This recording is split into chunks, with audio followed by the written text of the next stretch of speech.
J'espère que vous allez bien, j'espère que vous vous portez bien.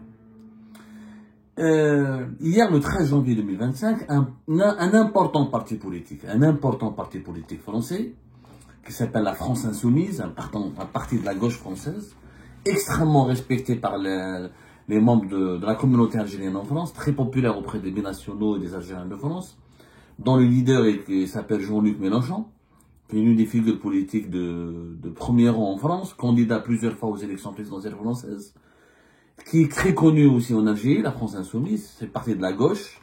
Il incarne l'exact contraire de cette extrême droite française qui est dénoncée et condamnée par le régime algérien et contre laquelle le régime algérien dit qu'il est en guerre, qu'il a des problèmes et que tous ses soucis, tous les problèmes qu'il a dans les relations bilatérales avec la France, c'est à cause de lui. En tout cas, c'est ce qui nous a informé le régime algérien lors du communiqué du ministère algérien des Affaires étrangères le 11 janvier dernier. Eh bien, la France Insoumise depuis hier le 13 janvier, est au cœur d'un énorme buzz. Elle a suscité ce parti politique, cette formation politique a suscité un énorme buzz en Algérie parce qu'elle a fait un communiqué dans lequel elle dénonce, dans lequel elle dit non à l'escalade entre la France et l'Algérie. Et ce communiqué a été énormément repris par les Algériens de France, par des binationaux, par des Algériens tout court et par des partisans du régime algérien. Beaucoup me l'ont envoyé. Ils m'ont dit, voilà, Abdou, regarde, même en France, il y a des partis politiques, importants partis politiques qui ne sont pas contre l'Algérie. Et vous restez toujours opposants à l'Algérie. Et voilà des partis politiques qui disent la vérité, pas comme vous. Qu'est-ce qui a été dit par la France Insoumise? Depuis plusieurs jours, plusieurs ministres dirigeants du camp présidentiel s'emploient à créer une escalade d'agressivité irresponsable contre l'Algérie. Tous les prétextes semblent bons. Certains dirigeants français jouent une absurde logique de revanche sur l'Algérie et utilisent un vocabulaire guerrier totalement inacceptable. Ce temps est insupportable pour des millions de Français, intimement liés au bonheur commun de nos deux peuples. Le différend entre la France et l'Algérie au sujet de l'expulsion de l'influenceur algérien Doualem ne doit pas se régler autrement que par l'application du droit. S'ils sont confirmés, ces propos appellent à la violence, notamment contre un opposant au régime algérien, sont inacceptables. Mais ils ne peuvent conduire à priver le mis en cause de ses droits. En toutes circonstances, la France doit être respectueuse du droit des personnes. Aucune situation particulière ne doit servir d'alibi à une volonté de détérioration supplémentaire des liens entre nos deux pays. C'est totalement vrai. Totalement vrai.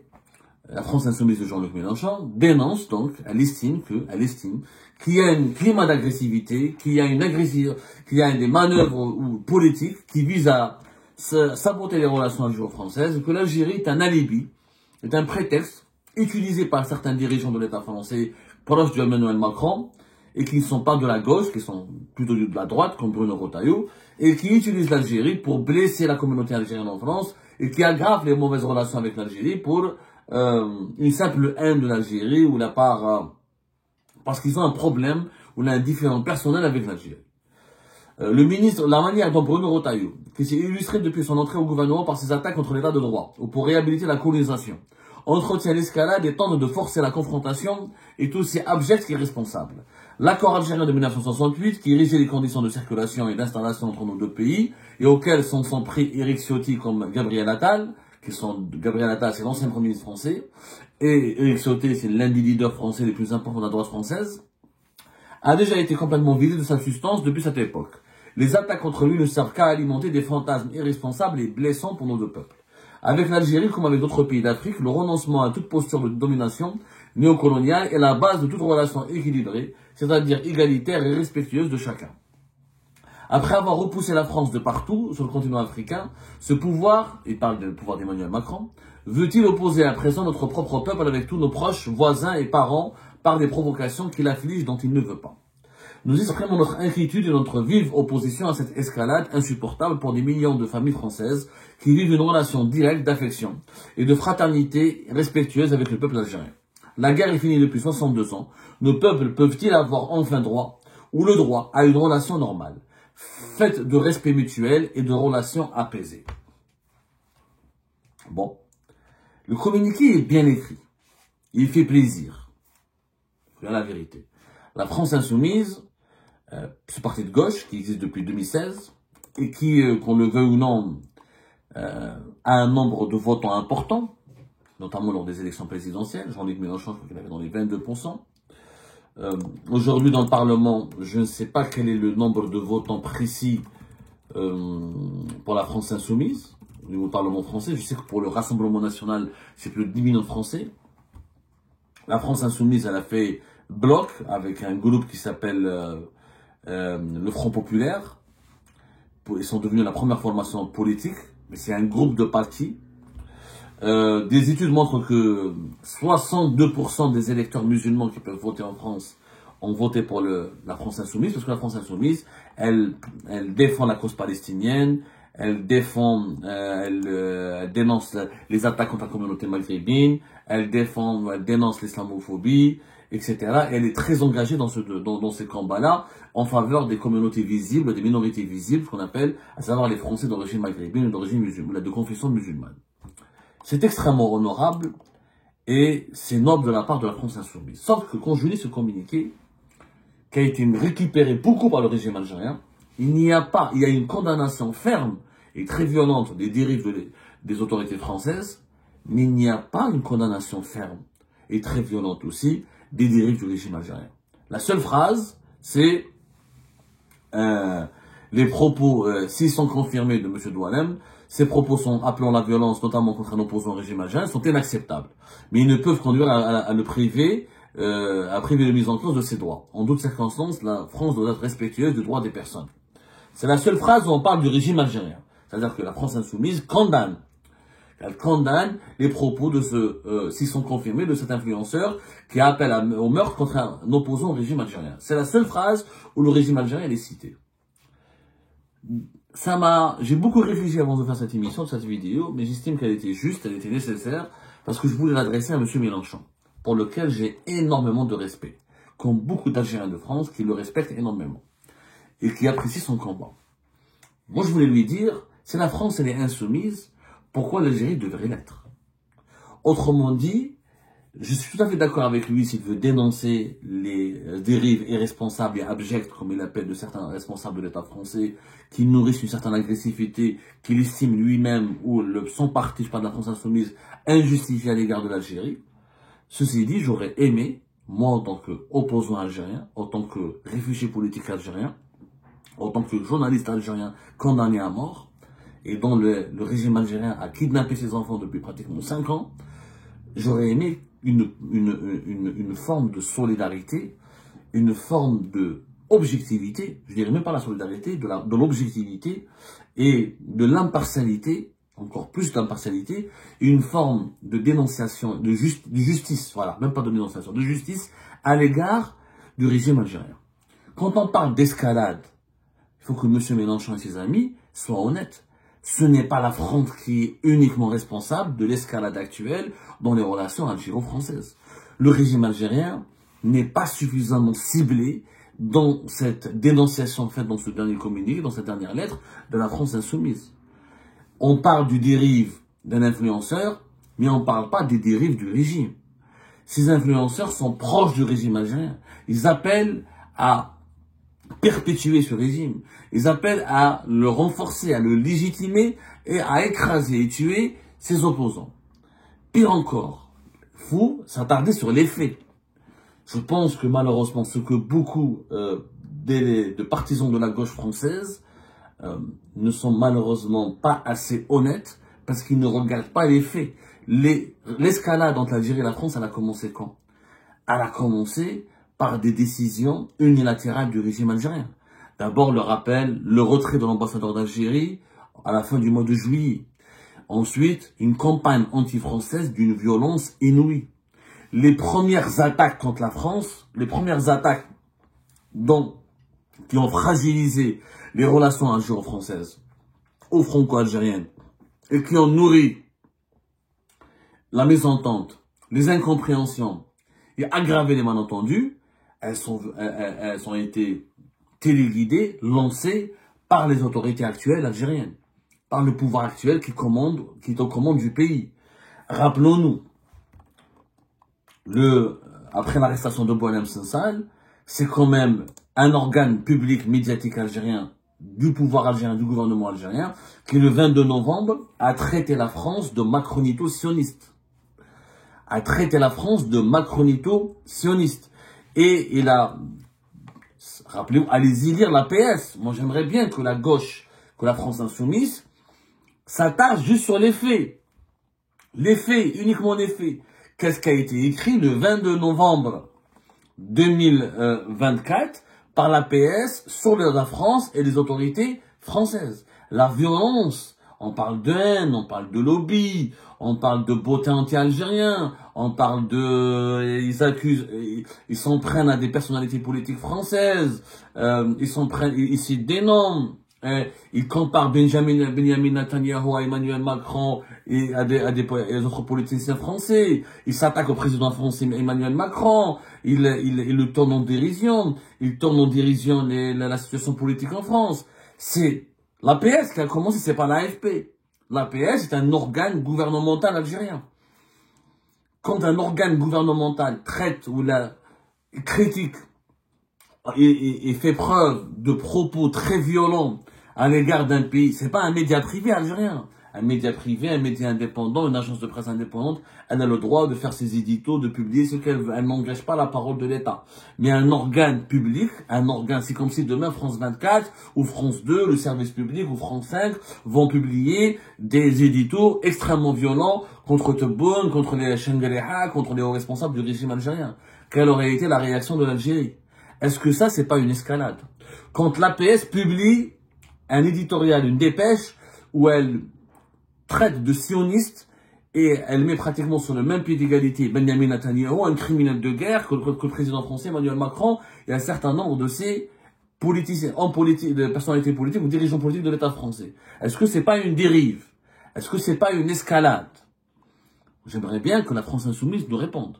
J'aimerais bien que la France insoumise nous réponde. Est-ce que c'est pas une escalade quand le 9 décembre, le 9 ou le 7 décembre 2024, le 1TV ou le Canal Algérie ou les télévisions étatiques Algérie 24 News ont diffusé un documentaire, c'est le 7 décembre 2024, dans lequel un jeune ancien terroriste, prétendument ancien terroriste, accuse sans preuve, sans donner la parole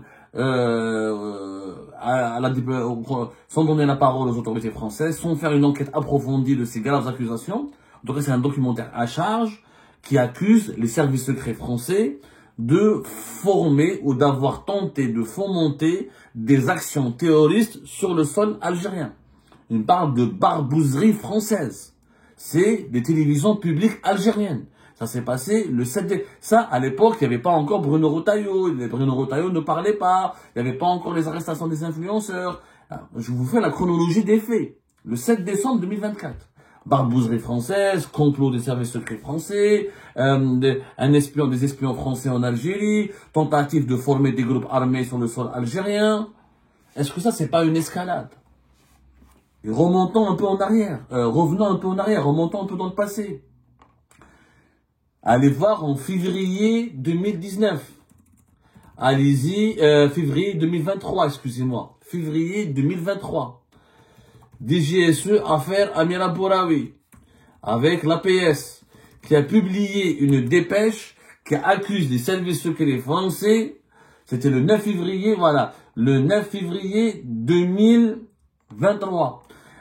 Lorsque l'opposante algérienne, franco-algérienne, elle a été secourue par les services consulaires de l'ambassade de France à Tunis pour la rapatrier vers la France, à Lyon plus exactement, alors que la Tunisie voulait l'expulser manu militari et injustement et arbitrairement vers Alger où elle aurait risqué une longue peine de prison, arbitraire aussi. L'APS, juste après ce conflit, l'Algérie avait rappelé son ambassadeur, elle avait protesté, elle avait dénoncé une ingérence, voire un complot, puisque l'APS, le 9 février 2023, toujours l'organe attitré de l'État algérien, a accusé la DGSE, les services secrets français, de vouloir arriver à un point de non-retour dans les relations Algérie-françaises, de commettre des actes de barbouzerie toujours, et de préparer un scénario comme celui de la baie de Cochon à Cuba. C'est-à-dire que de armer des opposants algériens, de leur donner des armes pour renverser, comme la CIA a tenté de le faire contre Fidel Castro en 1961.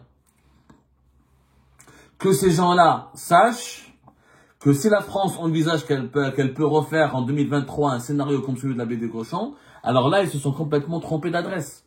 C'est des accusations extrêmement graves. Quand un État accuse un autre État de vouloir de préparer un coup d'État ou de armer des opposants qui sont pacifiques et de leur donner des armes pour renverser militairement et par la violence le gouvernement qui est en place, dans cet État avec lequel on est censé entretenir des relations bilatérales calmes, qui est un partenaire politique et historique important, parce que l'Algérie et la France sont liés par des partenariats historiques et importants et politiques importants, c'est quand même des accusations très graves. Tout le monde sait, disait la PS en février 2023, qu'au niveau de la DGSE française, il y a une feuille de route pour mettre à mal les relations algéro-françaises. Cette feuille de route qui exécute les barbouzes et les khabarjis. Waouh! Des accusations très graves. Est-ce que ça, c'est pas des escalades? Et je remonte dans le passé. Les accusations contre la France, de sentiments anti-français, alors des documentaires, des médias publics, des médias privés, des dirigeants politiques algériens qui parlent de la France, qui traitent la France d'ennemi éternel, etc. Est-ce que ça, c'est pas une escalade dans les relations? Est-ce que ça, c'est pas blessant pour justement les deux peuples français et algériens? Est-ce que ça n'aggrave pas les blessures? Ça n'aggrave pas, ça ne remue pas le couteau ou les couteaux dans les plaies, pas dans la plaie, parce qu'il y a plusieurs plaies dans les relations algéro-françaises. Moi, j'aurais aimé que la gauche en France, que les partis politiques en France, lorsqu'ils veulent se distinguer, se démarquer de la droite dure ou de l'extrême droite, ce qui est absolument une noble mission de leur part, qu'ils soient aussi objectifs, qu'ils dénoncent avec autant de véhémence les dérives de la droite dure, de la droite extrême dure, ou la droite dure française ou de l'extrême droite française, que les dérives du régime algérien. Le régime algérien est en partie grandement responsable de la crise actuelle. Il faut que M. Mélenchon n'arrête de nous faire croire que le problème actuel entre la France et l'Algérie ne proviendrait ou ne serait provoqué que par l'agressivité irresponsable de certains dirigeants français. Il y a l'agressivité, justement, parlant d'agressivité irresponsable, de la part du régime algérien depuis 2020, les attaques contre la France, la propagande, le sentiment anti-français, la haine qui est diffusée dans les médias publics, dans les médias privés, des accusations officielles. Attention, quand on parle d'APS, de radio publique, d'une télévision étatique, c'est la voix de l'État algérien qui accuse officiellement la France de complot, de vouloir renverser le gouvernement militairement, de préparer des actions terroristes, de créer des groupes armés, d'espionnage. C'est parti très loin. Cette escalade entre la France et l'Algérie, c'est aussi la responsabilité de l'agressivité irresponsable, pour reprendre le communiqué de la France Insoumise, du régime algérien. Donc, la France Insoumise, qui ont des valeurs humanistes extrêmement nobles, que je salue, ne devrait-elle, les responsables de la France Insoumise, ne devraient-ils pas se remettre aussi en cause et apporter un traitement équilibriste, équilibré, et faire preuve d'équilibre, je veux dire d'équilibrisme, faire preuve d'équilibre dans leur réaction face à la crise algéro-française, ou à la crise, aux tensions entre l'Algérie et la France. Le régime algérien, il est pleinement responsable. On n'a pas eu ce genre de problème à l'époque de Bouteflika. On n'a pas eu ce genre de problème ni à l'époque de Chadli. On va faire, quand l'Algérie parte, on va revenir sur les crises, les moments historiques de grandes crises entre l'Algérie et la France. On n'a jamais connu une séquence aussi violente. Jamais l'Algérie ne disposait plus d'ambassadeurs en Paris, en France, pendant pratiquement 6 mois. On parle de fin juillet, on est pratiquement à la mi-janvier. Juillet, août, septembre, octobre, novembre, décembre. Et janvier, on entame le 6e mois où il n'y a pas d'ambassadeur algérien à Paris, en France. Est-ce que ça, c'est pas une escalade? Est-ce que c'est pas une agressivité gratuite? Oui, la France, elle a reconnu la souveraineté du Maroc sur le Sahara occidental. Mais c'est la souveraineté de la France. C'est un problème franco-français. C'est à l'opposition française de réclamer des comptes au président français concernant ses choix diplomatiques. Ce n'est pas aux autorités algériennes de dicter les choix diplomatiques de l'État français. Comme c'est pas à l'État français de dicter les choix diplomatiques de l'État algérien. Je trouve que malheureusement, l'Algérie est piégée aujourd'hui en France dans les querelles politiques entre les différentes tendances et les différents mouvements de politique en France, et qu'ils ont tous tendance à oublier qu'en Algérie, il y a un peuple, que ce peuple veut la démocratie, qu'il ne veut pas aller en prison pour un commentaire sur les réseaux sociaux, qu'il en a marre de subir la répression, qu'il en a marre de subir la persécution. Et la France Insoumise, elle est bien placée pour le savoir. Puisque je rappelle qu'en octobre 2019, Mathilde Panot, qui est l'une des députées les plus connues du groupe de la France Insoumise, parlementaire française, elle était venue à l'époque en Algérie. Elle avait été arrêtée et expulsée du territoire algérien par les autorités algériennes parce qu'elle est venue découvrir le Hirak et elle a voulu exprimer son soutien au Hirak. J'aurais aimé que ce soutien au Hirak, que ce soutien aux aspirations légitimes du peuple algérien à être libre, à être indépendant, à disposer de son propre sort, à ne pas subir la violence, à ne pas subir les arrestations, à ne pas subir la persécution, à ne pas subir les dérives d'une justice arbitraire, soit citée, soit écrite, soit clairement dite et exprimée dans le communiqué, dans la lettre dans le communiqué de la France Insoumise. La France Insoumise, c'est un très joli slogan, mais l'Algérie ne devrait pas être aussi soumise. Nous aussi, on aimerait bien avoir l'Algérie insoumise. Nous aussi, on a le droit de vivre paisiblement dans notre pays sans subir l'agressivité irresponsable du régime algérien. Alors moi, je voulais juste délivrer ce message à nos amis de la France Insoumise. Oui, c'est votre droit, c'est même noble de votre part de dénoncer l'extrême droite française et les partisans de la droite dure, peut-être qui manifestent une certaine hostilité excessive à l'égard de l'Algérie tout court, en tant que pays, pas en tant que système politique. Mais de grâce, ne minimisez pas, ne relativisez pas la violence, le totalitarisme, l'autoritarisme, les violations des libertés fondamentales, les violations des droits de l'homme et les violations de la démocratie par le régime algérien, qui est un régime entièrement responsable de la situation actuelle. C'est lui qui a commencé à alimenter une campagne anti-française d'une violence inouïe par les canaux officiels de l'État.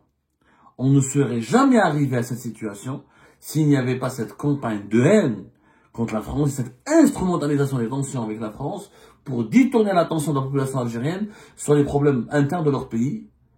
On ne serait jamais arrivé à ce stade de tension, à ce stade de crise avec la France. Il faut être maintenant honnête, il faut être objectif. La France, les extrémistes en France ne sont pas les seuls responsables de l'escalade entre les deux pays. Et l'escalade, les manœuvres d'escalade, les manœuvres de violence qui ont été lancées par le régime algérien sont les principaux facteurs des tensions que nous subissons aujourd'hui et qui ne cessent de